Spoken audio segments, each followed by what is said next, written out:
Happy, very early Sunday morning for me.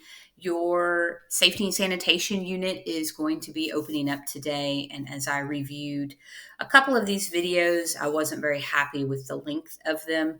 So I am going to remake a few of the videos and go a little faster. All in all, I would like for this portion of your unit to have less than 45 minutes of videos. I think that's plenty to cover this topic. We are not going to fully and extensively cover this topic as we would if you work in a restaurant and you go through the Serve Safe program. Almost any establishment that you work at will expect you to go through some type of orientation and training involving safety and sanitation.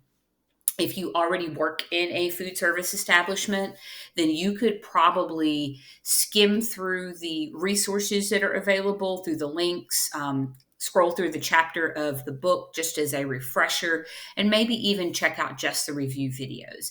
If you have never worked in food service before, then I would recommend that you do watch all of these videos. And please keep in mind that I have cut these down to really just kind of skim the surface of this particular topic. So in no way will my videos in this folder fully and extensively train you to be fully immersed in food service and preparation. So you probably can see here at the top, I have several tabs that are open. So the first one that I am rolling through here, this is your PowerPoint that's associated with this chapter. And so you have access to the video with me, and then you also have access to the presentation. Also at the top here, I've really encouraged you to utilize your textbook link. Your textbook does have a lot of really good information. Again, it has a little bit more even than I'm going to cover in this 100 level course. But if you need a review or refresher, or you really want to delve deeper, then this chapter does have some really good resources. So this first part here is really going to focus on some of the vocabulary, and it is also going to focus on the types of contaminants. So I'm going to give you a very brief overview of the biological contaminants. So first and foremost, we talk about safety and we talk about sanitation and we talk about cleaning. Safety is going to refer to kitchen accidents and accident prevention. That is its own section of the unit.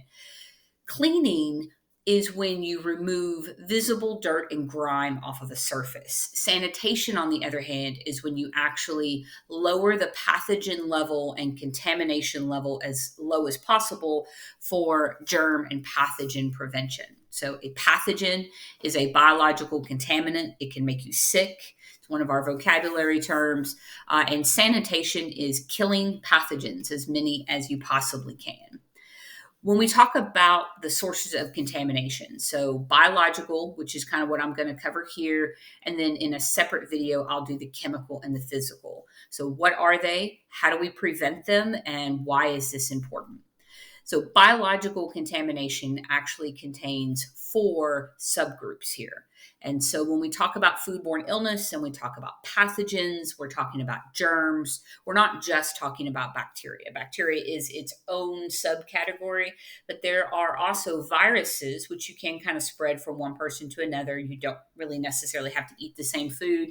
There are yeasts. And if you know anything about food production, then you know that sometimes yeast is utilized to create certain food items such as bread or beer. So not all yeast necessarily or fermentation is going to harm you, but it can definitely spoil food. And there are definitely varieties and cousins on that family tree that can make you sick. Bacteria is the same thing. It's the same way. So think of bacteria as this huge, giant family tree.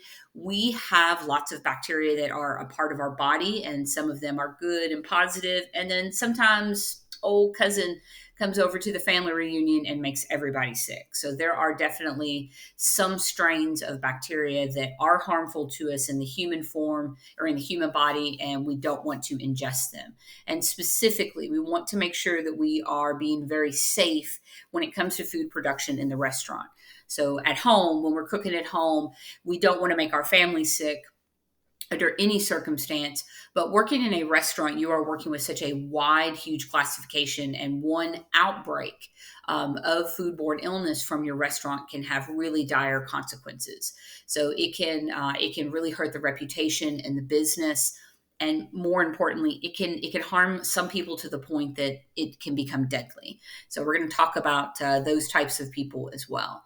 When we talk about contamination, regardless of any of the three classifications, we're talking about direct. So the food came to you contaminated. This happened to the food in their natural setting.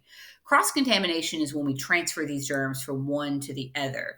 So this can happen from a work surface because we didn't sanitize well. This can happen off of a piece of equipment, again, because we're not cleaning and sanitizing well. And this can also happen from the number one way that we spread these germs and pathogens are gross, nasty hands. So hands are, and hand hygiene, that is actually the second part of this unit. We'll talk about how to appropriately and properly avoid spreading pathogens from our hands. But that cross-contamination, it can happen in storage, it can happen in lots of ways, but washing those hands properly is going to be one of your best defenses against that. So direct contamination, this is usually biological contaminants, so bacteria, parasites, viruses, and fungi. So yeast and mold fall in that fungi category. Those are natural living organisms. Some of them hurt us, some of them don't. Viruses, these are spread from food items and through people. Parasites, if you're not really kind of familiar or aware of parasites, so we're talking about like worms, like tapeworm, roundworm. These can be spread through food items. A lot of times cooking kills them, but sometimes not. The bad water sources are a huge source of parasites, and then bacteria. And for bacteria, there is a separate short little video that talks specifically about bacteria and how to prevent contamination and control its growth.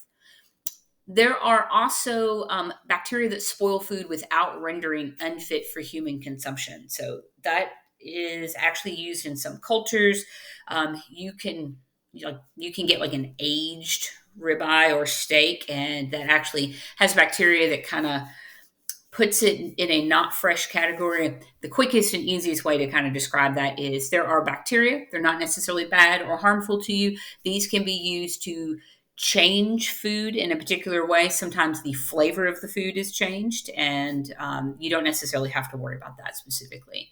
So pathogens, these cause disease. So they are not detected by smell, sight, or taste.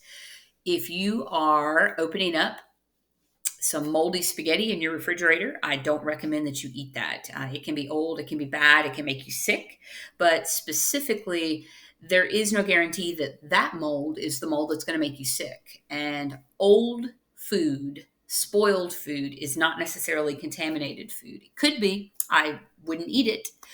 Don't scrape the mold off the top of something and then consume it because it could make you very sick. However, you could also consume food that has been made fresh by someone who sprayed that contaminant to it, and it can make you sick. So contaminated is not spoiled. Contaminated can be fresh, it can be made today, and it can still contain that bacteria in it. So I just want to kind of summarize down a little bit.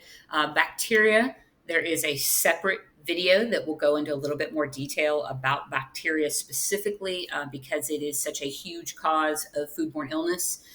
Parasites are less common, but they can also make you sick. So here are some examples of them. A parasite is completely dependent on nutrients from that living host. So they're not going to live, outside of people. They need you, and they can make you very sick, and we don't want to consume them or eat them. Cooking food most often does kill parasites. And so your parasites are going to come from untreated water source, things that are not cooked, such as salad that have been maybe sprayed with some of these contaminated water sources. That's been, and then undercooked food. Viruses they're living cells. They need a host. They take over your genetic material, and then they produce more virus. Two of the most common foodborne spread viruses are hepatitis A and the norovirus. The norovirus is very, very common. Hepatitis A is a little bit less common, but it is spread from people that don't wash their hands very well after using the bathroom. The scary thing about hepatitis A is that it does attack your liver.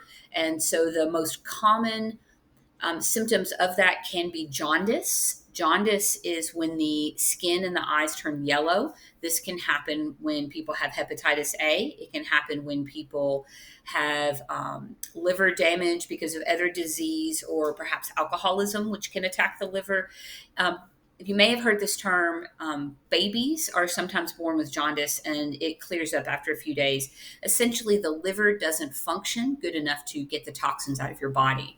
So if you have that symptom, you are not able to prepare food. So vomiting, diarrhea, jaundice, these are fever with a sore throat. These are symptoms in which you have to report to your establishment. If you work in food service, you cannot prepare food and you need to get tested. The scary thing about hepatitis A is that the heat doesn't really kill that one. And so somebody could prepare food, they could transfer it to the food, and even if it's cooked very well, a person could still get it. There was a huge outbreak in Lexington, Kentucky from hepatitis A, and it really involved people not washing their hands and not being treated. So you really want to make sure that that gets taken care of, and jaundice is quickly taken care of. Fungi, so mold and yeast, these are single-celled organisms. They can be big like mushrooms. Some mushrooms hurt you, some mushrooms don't. All the ones that you're going to find in food service will not harm you. If you have something growing weird, unusual mushrooms in the fridge, don't eat that. And that's probably the best. Same thing with the mold. So there are molds that are good, such as in cheeses, but there are molds that are bad. So there's not a good clear way to tell that. You can assume if you are buying like a blue cheese, you're getting the mold that is the good mold. You can assume if you open up the spaghetti from 3 weeks ago, that might be a bad mold. So don't consume the foods that are moldy.